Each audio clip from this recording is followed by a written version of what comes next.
What was it? So what were the early years at EWTN doing the news program there? What was it like for you? Was it exhilarating? I mean, you're really emerging your Catholic faith with, your professional career. What was that like? Well, you see, and I ask this question often too, Mario, so I'm not getting on you for asking it. I just asked it of a friend of mine on air the other day. But I don't think the faith is not something I keep in a bottle on a shelf and then use when it serves me.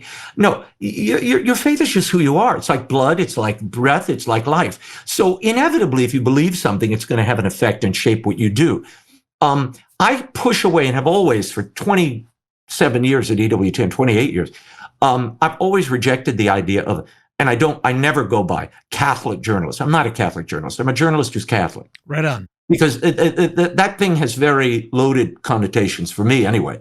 So no, you want the work to stand on its own. It has to be credible, exciting, insightful. You have to hold an audience. And if you can't do all those things, you really can't, do the work. Right. So, I mean, look, my father had a mechanic shop for years. Nobody ever called him a Catholic mechanic. But he was very faithful. He was good to his people. He had a full house. He couldn't fix all the cars he had because he was really good at what he did.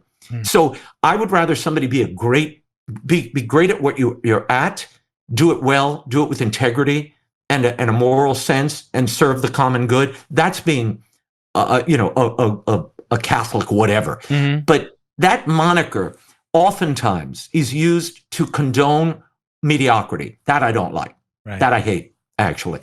And you're just what you are. You're either an author or a cook or a mechanic or a legal secretary.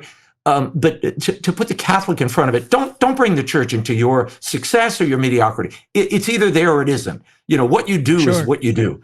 And yes, of course, the faith informs that. Or for bad Catholics, it doesn't inform it at all. And some of them call themselves Catholic whatever too. So I blanch a bit at that. I always have kind of recoiled at that moniker. Yeah. I think it's just, it's not applicable. Yeah. People will know who you are through your work and by the fruit of that work. I guess what I mean is, like, I was in the secular space for many, many years, and then I formed Array of Hope. And what it gave me is that since my work is in a way or indirectly or directly serving the church and glorifying the church, it gives me a great sense of purpose. It gives me a great sense that not only am I doing something professionally at the highest quality, which is what you do, but you are serving the church and glorifying the church. I guess that was the point of my question, in the sense that, there's got to be a sense of fulfillment that, okay, good and faithful servant, because I'm doing what the Lord is asking me to do. It's my vocation. So, well, look, in my case, Mother Angelica, when we started EWTN News all those years ago, she gave me a very simple charge. She said, follow the truth wherever it leads, and you will have the freedom to tell the truth here, but follow the truth wherever it leads. And I saw and watched her and the suffering she went through and the torture she underwent to tell that truth. And look, I've been subjected to them in my own time. It was a great lesson to watch her and how she dealt with that, because, there is a cost. And, but that's what we're called to do. That's the mission. So we do it. We continue doing it. Amen. But I don't, to me, it's just, you glorify God by doing the good job and using the gifts he gave you.